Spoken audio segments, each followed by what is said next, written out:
In the year 1958, a girl named Rose who lives with her father in Normandy. Although she is eager about improving her lot in life, she works as a cashier in a grocery shop run by her family. She submits an application for a position as a secretary at an insurance agency with the same ambition in mind. Rose is anxious since there are so many ladies waiting in line for the interview. They also discuss appropriate interview clothes and manners, something Rose was previously utterly ignorant about. Louis, the business's owner, is a decent but strict individual. When questioned about her strengths, she says that she is an excellent typist.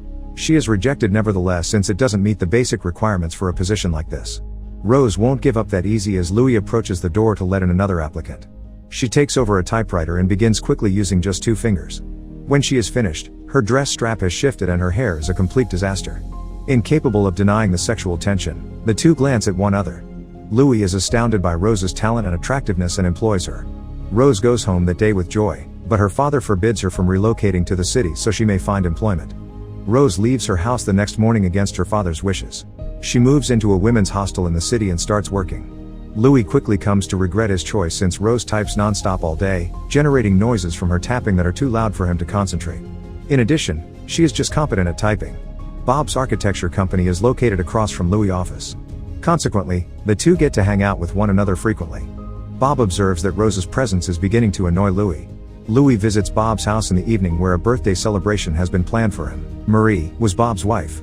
Despite the fact that she is married to his closest buddy and has 2 children, they are still close friends, but Louis has never stopped loving her. Louis learns more about Rose as time goes by. Despite her extreme lack of professionalism, she eventually finishes the work. She is prepared to respond with a nasty remark whenever he makes fun of her. After 1 week of collaboration, Louis tells her that she hasn't been the best secretary. He advises her to demonstrate her value by doing something more intimate. Rose refuses to come into bed with him, and storms off. Louis accompanies her from behind to clarify his meaning. He encourages her to participate in the women's typing contest. If she succeeds, she can keep working for him.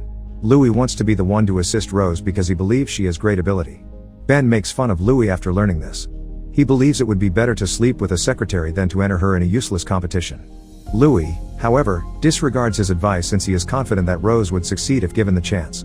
Rose is anxious the day of the competition. She is fighting against professional ladies who have trained for months. As soon as the match begins, she has trouble getting the paper onto the typewriter. She is used to typing with just her index fingers. The other women are using all of their digits.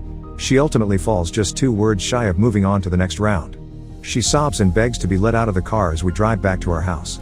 Louis approaches her at the hostel later that day and extends an invitation for her to move into his house. In order for her to participate in the upcoming championship, which is in 3 months, he wants to train her. She also gets to keep her job if she accepts.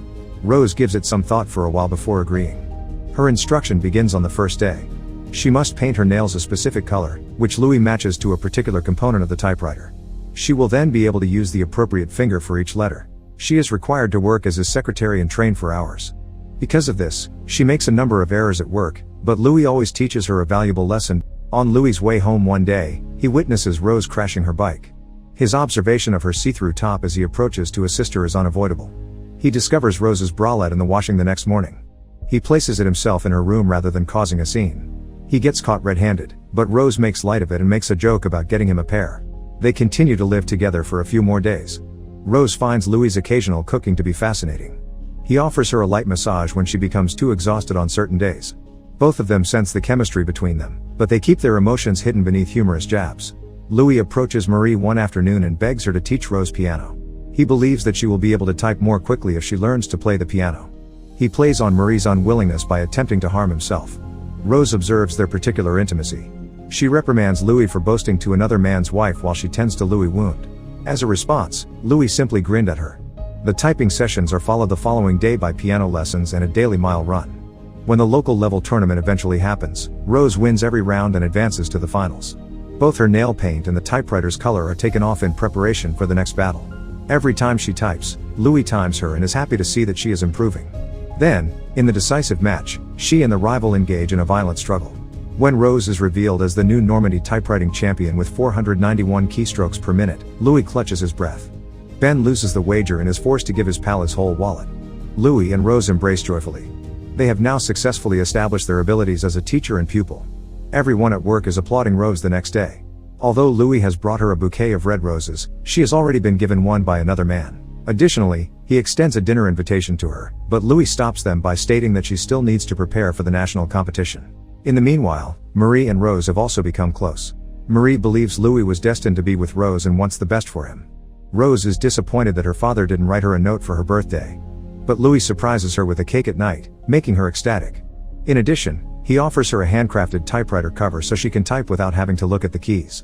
Rose observes the present and knows it is not for her but for him. She believes that Louis does everything to demonstrate his moral character. Because if he hadn't, she wouldn't have gotten the cover after rehearsing for hours every day and being exhausted. Before she enters her room, they get into a fight.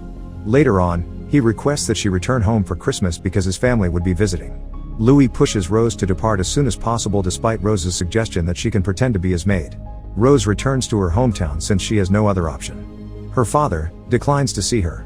She chooses to travel to Marie's apartment after spending hours at her mother's grave. Marie is enraged to learn that Louis requested her to leave. She takes Rose to his house and informs his parents that she is engaged to him. Rose is welcomed and given family-like treatment. She and Louis must portray a romantic relationship, but they don't appear to mind. Louis's father criticizes him for being too weak at dinner because he puts clients before money. Rose asks her boss's father to behave more like his son in an attempt to win his favor. Louis' heart feels warmly touched by the gesture. He dances with Rose throughout dinner and brings her to bed since she is inebriated. Rose invites him to go with her, but Louis dismisses the request by joking that they aren't yet wed. Louis is present the next day at Ben's. When Marie forces him to admit that he and Rose haven't kissed, Ben gives her $10. Louis is enraged because they staked money on his and Rose's romance. Marie responds by only stating that he has fallen in love with Rose. Louis and Rose travel to Paris a week later to compete in the national typing competition. Rose visits the beauty salon, wanting to outdo the Parisian diva. She wears a gorgeous red outfit when she returns home at night. Louis can't help but stare at her, but he restrains himself from acting foolishly. He believes that their romance will keep her from tomorrow's match. Nothing of the kind will occur, according to Rose. Following a kiss, they start making love. We are introduced to Annie, a 3-time national typewriting champion. She brags about her incomparable talent and is sure she will triumph once more this year. As soon as the competition begins, Annie and Rose both give it their all. They ultimately advance to the championship round. The game is heated, and everyone is shocked by the outcomes. They each typed at a rate of exactly 498 keys per minute. The judges are given an additional 5 minutes to make a judgment. Louis informs Rose that she is performing worse than training over the vacation. They argue, which gives her more motivation to prevail. Because he proved her for this reason specifically, Louis is pleased. He leaves the room to watch the last round of the competitive match outside. Rose fights back more forcefully as Annie attempts to stare her down. Louis hears applause at the conclusion and rushes to the stage to find his secretary enjoying herself. His eyes well up with tears when he sees her beaming with joy. But just then, the chief organizer informs him that if he wants Rose to triumph in an international tournament in America, he must leave her. Louis is aware that he is saying the truth since his presence causes her to get distracted. Rose confesses her love for him to him that same evening. Because he too loves her but is unable to reveal his feelings, Louis feels his suffering intensify at the confession. He admits to having an affair with her in order for her to win the contest. Rose doesn't believe him, but when he departs for Paris without her, she is crushed. Rose is required to appear in ads and go to several news conferences despite her depression. Overnight, she becomes national notoriety. She receives a letter from her father in which he expresses his pride in her. She attracts the attention of many wealthy men, yet she still calls Louis every night. As much as she is struggling, so is he. He brings a strange woman home, but he struggles to make love to her. Then he approaches to Marie and inquires as to her decision to travel with Ben rather than him. Marie responds that she experienced love while she was with Ben, but Louis was willing to give up her for the sake of going to war. He never battled to be with her despite his desire for her to be content. Louis chooses to take a flight to America after realizing he is treating Rose similarly. Rose is now competing for France in the international typewriting competition in America. She will compete against the American record holder, who has never lost in her career. There will be 2 rounds to the match. In the first one, Rose's anxiety causes her to lose by a significant margin. She rushes backstage at the intermission and is startled to find Louis. He acknowledges his affection for her and encourages her to put up her best effort. Rose uses an outdated typewriter and is focused on winning the last round. The opponent becomes uneasy as Rose begins to type as if she has been possessed. Her typewriter breaks down in the middle of it, but she swiftly fixes it and keeps on. Despite the challenge, Rose triumphs and is named the quickest typer in the world. Louis is really proud of her. As they kiss and the audience applauds for them, the movie comes to a close. Switch on the notification feature, subscribe for more videos like this, and leave a like. I appreciate you watching.